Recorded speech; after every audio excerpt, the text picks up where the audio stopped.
안녕하세요. 법률사무소 강물의 장성근 변호사입니다. 오랜만에 사무실에서 카메라 앞에 섰습니다. 자주 여러분을 찾아뵈야 되는데 그게 또 쉽지가 않네요.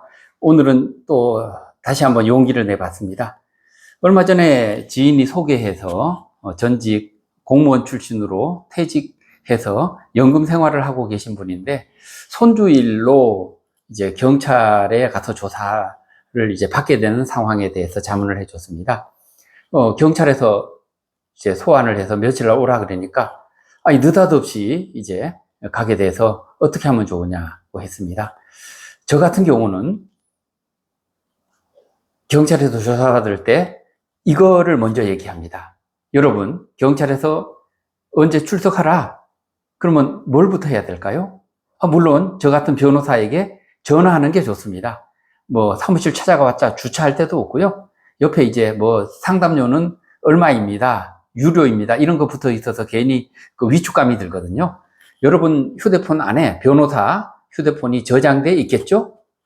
반드시 그래야 됩니다. 왜냐하면 이 험난한 세상을 살기 위해서는 내가 답답할 때 밥 좀 먹자. 아니면은 내 사진으로 계약서 하나 보낼 테니까 이거 좀 봐달라. 그럴 수 있지 않나요? 저 같은 경우는 그런 것들을 그냥 변호사로서 어떤 소명이다. 또는 내 지인들을 위한 서비스다라고 생각하고 기쁜 마음으로 해주고 있습니다. 고맙다면은 바카스라도 한 박스 타다 주거나 스타벅스 쿠폰 보내주면 더 좋겠고요. 근데 실제로 보내주시는 분 거의 없습니다. 저는 그냥 고맙다는 말 한마디로 그냥 만족하는데요. 자, 고소를 당했다. 경찰에서 오라 그랬다. 그럼 첫 번째로 고소장을 복사해 봐야 됩니다. 내가 겪은 실제 상황과 상대방, 고소인이 고소장에 이렇게 타자해서 경찰에 접수한 내용이 실제와 다른 경우가 너무 많아요. 정말 저는 소설이라고 얘기합니다. 경찰 입장에서는 먼저 고소장을 읽어보고 고소인을 조사한 이후에 피고소인을 이제 불러서 문답을 하게 되니까 당연히 실제 있었던 상황보다는 고소장에 기재된 내용, 언제 어디서 당신이 누구를 상대로 무슨 이 짓을 한 적이 있느냐 이런 걸 물을 텐데 실제 상황을 가지고 답변을 하면 동문서답이 됩니다. 고소장을 복사해보고 고소장에 적힌 내용으로 내가 질문을 받겠다, 신문을 받겠다, 또는 기분 나쁘지만 할 수 없이 추궁을 받겠다라고 생각하고 대비해야 됩니다. 자, 그러면 고소장은 어떻게 복사할까요? 고소장 복사합니다. 확인합니다. 어떻게 확인하냐고요? 솔직히 잘 모릅니다. 사무실 직원에게 무슨 사건 고소장 이제 좀 이렇게 복사, 이걸 정보 공개라 하더라고요. 자, 변호사가 사건 의뢰받으면 어떻게 복사를 진행하는지 앞에 우리 사무실 김 실장 와 있는데요. 간략하게 좀 설명 좀 해주시겠습니까? 정보공개 포털이라는 사이트에 들어가서 정보공개 포털이라는 사이트가 있네요. 네이버 치어서 글로만 찾아서 글로 클릭해서 들어가고요.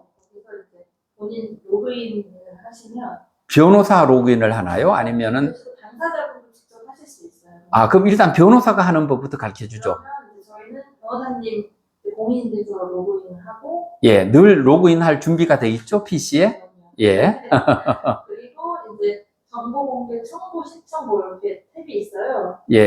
그 배너가 있네요. 네네. 그래서 클릭하고 해당 이제 사항 체크. 됐습니다.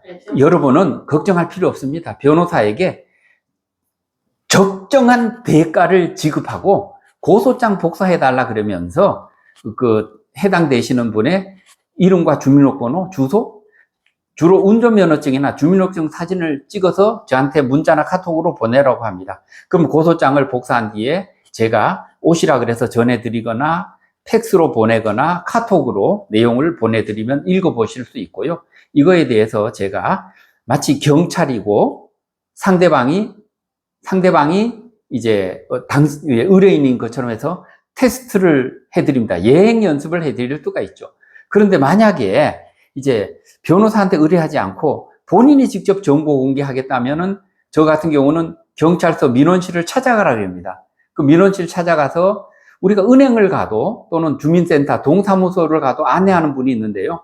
경찰에게 가서 안내하는 분에게 내가 고소를 당했는데 고소장 복사하러 왔다 하면은 그분이 안내해 줍니다. 그러면 그 주는 종이에다가 써내면은 거기에 이메일을 써내서 이메일로 수령할 수도 있고요. 몇 월 며칠 날 오라 그래서 가서 그걸 받을 수도 있고 아마 그런 걸로 알고 있는데요. 자, 경찰서 가면 짜증납니다. 주차할 데도 없고요. 그래서 요즘 젊은 똑똑한 친구들은 경찰서 찾아가지 않고 인터넷으로 접수해서 인터넷 이메일로 받게 되고 이메일로 받은 것을 저한테 이제 카톡이나 이렇게 문자나 보내가지고 제가 그걸 검토하고 이메일로 제가 또 상담해 주거든요. 만약에 일반 개인이 이 고소장을 복사하려고 한다. 그럼 실장님 어떻게 해야 되나요? 개인도 일단 정보 공개 포털. 아까 말한 정보 공개 포털이라는 사이트를 찾아 들어가서 로그인을 해야 되네요. 네. 그러면 공인인증서 없는 분은 인터넷으로 안 되네요. 신청은 아이디랑 비밀번호만 쓰면 되는데 아, 나중에 이제 받은 걸 확인하려면 예. 이제 공인인증서로 로그인을 하거나 아니면 이메일로도 보내주는 경우도 있어요. 이메일로 수신할 때는 로그인, 공인인증서 필요 없나요? 네. 아, 그렇군요. 신청할 때 이메일로 받겠다고. 아, 여러분 아셨죠? 근데 다소 죄송하지만 좀 불편을 겪으셨으면 좋겠어요. 그래야 전문직 변호사의 존재 의미가 있지 않을까요? 오늘은 고소장을 이제 상대방으로부터 고소당했을 때, 경찰로부터 전화를 받게 됩니다. 누구시죠? 내가 왜 전화했는지 아시겠습니까? 그럼 대부분 알거든요. 어느 분이 고소하셨습니다. 구체적인 내용은 설명 안 해주거든요. 언제 출석할 수 있겠습니까? 언제 출석하실 수 있을까요? 날짜를 통보받는데요. 저를 아는 사람들은 대부분 잠깐 그 날짜는 안 됩니다. 내가 고소장 정보 공개 신청을 해서 복사해서 내용을 분석해보고 변호사의 상담을 받은 이후에 제가 전화를 드려서 제가 소환당하고 제가 출석해서 조사하는 날짜를 다시 상의했으면 좋겠습니다. 경찰은요, 좋다. 그렇게 하라 그럽니다. 여러분, 그냥 두서없이 오늘 그냥 뭐라도 콘텐츠 하나 만들어야겠다는 욕심으로 이런 주제를 다뤘는데요.